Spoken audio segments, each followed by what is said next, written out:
Et pour parler plus en détail de la convention d'investissement avec le leader mondial du secteur du textile, le groupe chinois Sunrise, nous sommes en direct avec Mohamed Tazi, expert senior en textile. Bonjour. Bien bonjour Noha. Bien bonjour aux auditeurs, téléspectateurs de Midi 1 TV. Merci de m'avoir invité.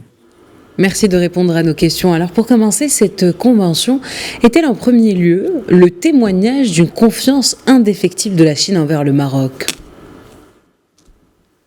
Alors, pour être vraiment très pédagogique, je vais structurer mon intervention autour de 3 points. La première, c'est que sait-on du promoteur lui-même, que sait-on également du projet qui a été signé dans la cérémonie a été faite le 20 mars, et enfin, quel apport pourrait apporter justement ce projet.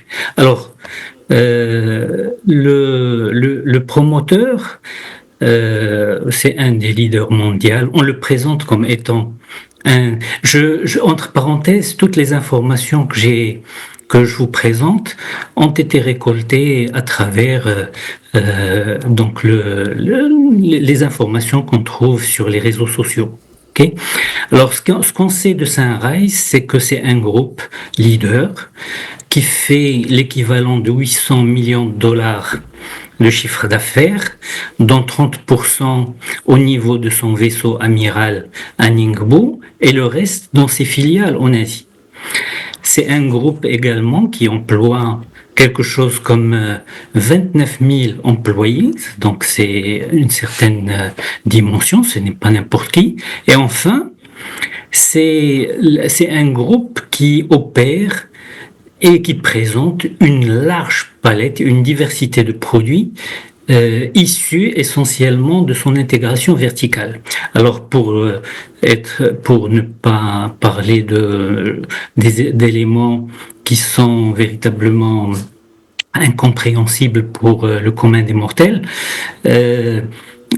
il dispose d'une capacité de filature, la production de fils de 6 000 tonnes an, une capacité de tricotage de 26 000 tonnes et une capacité de tissage de 100 millions de mètres. C'est vraiment du lourd, mais surtout qu'il fait énormément de produits finis en Chine, en Vietnam, au Cambodge, au Sri Lanka et en Indonésie, l'équivalent de 70 millions de pièces par an. C'est un opérateur industriel qui fabrique également ses propres composants, les composants qui vont du fil à coudre, les boutons, les étiquettes, les élastiques. Il a ses propres impressions, mais également ses broderies, etc. Enfin, c'est un groupe qui a intégré toutes les nouvelles exigences du marché mondial en termes d'innovation. Il a intégré les exigences du consommateur en termes de traçabilité, de recyclage, de protection de l'environnement, digitalisation, etc. Donc c'est véritablement du lourd.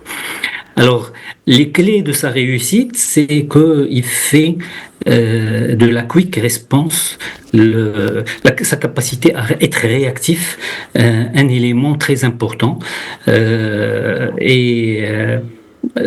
Pour en témoigner, donc il peut être en mesure de livrer une marchandise à partir de la prise de décision jusqu'à la mise sur les rayons autour d'un mois, ce qui est exceptionnel si l'on prend en compte le temps de production des tissus, le temps de fabrication des matières, de conception, jusqu'à la livraison. Donc 20 jours pour la production, 1 semaine pour la livraison, ce qui est extraordinaire.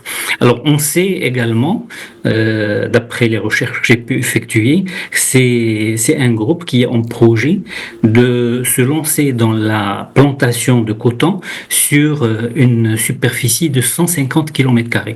Donc voilà, ça donne déjà une idée sur l'importance du groupe. Ok.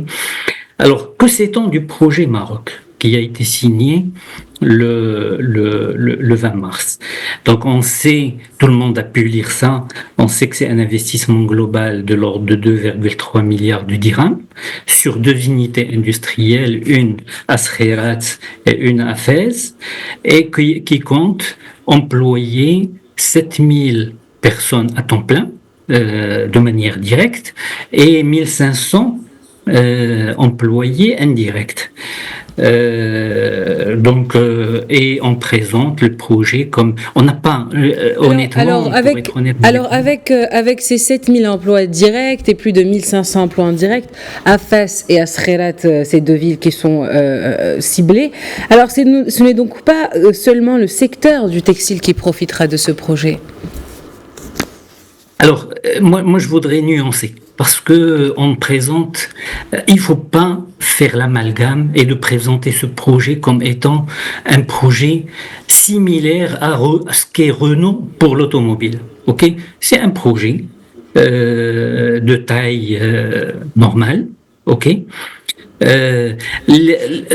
Vous savez que lorsqu'on travaille dans le secteur textile, il y a des activités qui sont très voraces en main-d'œuvre, la confection, la fabrication de manière générale, mais moi je trouve qu'il y a une ambiguïté lorsqu'on présente ce projet comme un facilitateur de l'approvisionnement local pour les entreprises marocaines en fil, en tissu, en accessoires. Certes, ça va régler quelques petits problèmes, mais autant d'employés ne peuvent être présentés et être actif dans l'activité amont. Donc, les 7000 employés, une grande majorité va être déployée dans la confection, un secteur où le Maroc a bien son mot à dire, à la fois sur le marché local que sur les marchés internationaux. Donc ne faisons pas l'amalgame, c'est pas un projet qui va véritablement être à l'image de ce qu'est Renault pour le secteur textile. Alors quel est le poids de ce projet dans le secteur du textile marocain? Écoutez, voilà, moi j'ai été honnête et franc avec vous. On ne connaît pas véritablement les contours. Ce que l'on sait, c'est ce qu'on a bien voulu présenter. Et au-delà de l'effet d'annonce et qu'on présente souvent, on est maître dans les effets d'annonce parce que honnêtement, personnellement, j'ai été derrière tous les plans textiles qui ont été faits sur les 30 dernières années au Maroc. L'investissement et même dans leur opérationnalisation, nous avons fait beaucoup d'effets d'annonce, mais sans véritablement de concret. J'ai peur que ce projet verse également dans les us et les pratiques antérieures, et en le présentant comme étant véritablement le Zorro qui va sauver le secteur textile, etc. J'ai peur qu'on soit un peu qu'on présente le projet comme étant un miroir aux alouettes. Ce qu'il faut savoir, c'est que une hirondelle ne fait pas le printemps, comme on dit, et ça tombe bien, donc on est à quelques jours du printemps. Un coup de fusil, et je me permettrai de m'appesantir sur ce plan-là, lorsque on a présenté le plan textile dans le cadre du plan émergence et de l'accélération industrielle, etc., l'investissement a été scruté, détaillé, dimensionné. On avait compté une centaine de projets comme celui-là, pour chacun dans sa chaîne de valeur, dimensionner avec tonnage, avec même les acteurs les IDE auprès desquels il fallait essayer d'attirer au Maroc. Il n'en a été rien. Force est de constater que maintenant il y a ce qui me gêne moi dans tout ça, c'est que l'investissement tel que présenté, on le dépeint comme étant un investissement qui va régler tous les problèmes. Il n'en est rien. On sait que les IDE,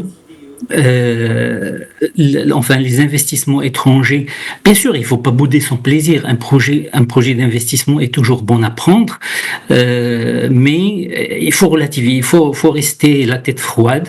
Un coup de fusil n'a jamais fait de miracles, et l'histoire récente du textile, des investissements étrangers au Maroc dans le textile l'ont montré.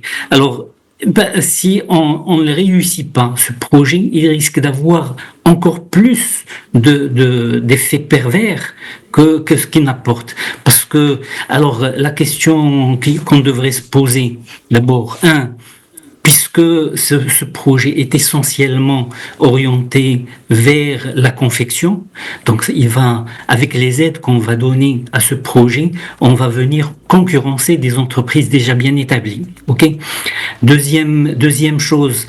Quelle est la nature du financement de ces projets? Est-ce que c'est des financements en apport propre, ou c'est des financements étrangers, ou des financements marocains? Par le passé, lorsqu'on a investi à travers les banques marocaines, dès que le projet a périclité, donc on a catalogué tout le secteur comme étant un secteur sinistré, et on a refermé les robinets, etc. Donc il faut vraiment prendre. Et une dernière chose, c'est que on est jour pour jour, 2 ans après l'amorçage de la charte de l'investissement. Cette charte de l'investissement ne concerne que les grands projets. Ok, et j'ai l'impression que tous les porteurs de projets de moindre dimension, qui ne font pas plus de 50 millions de dirhams du chiffre d'affaires, sont laissés au bord de la route. Eh bien, merci infiniment Mohamed Tazi pour toutes ces précisions. Je rappelle que vous êtes expert senior en textile. Merci à vous.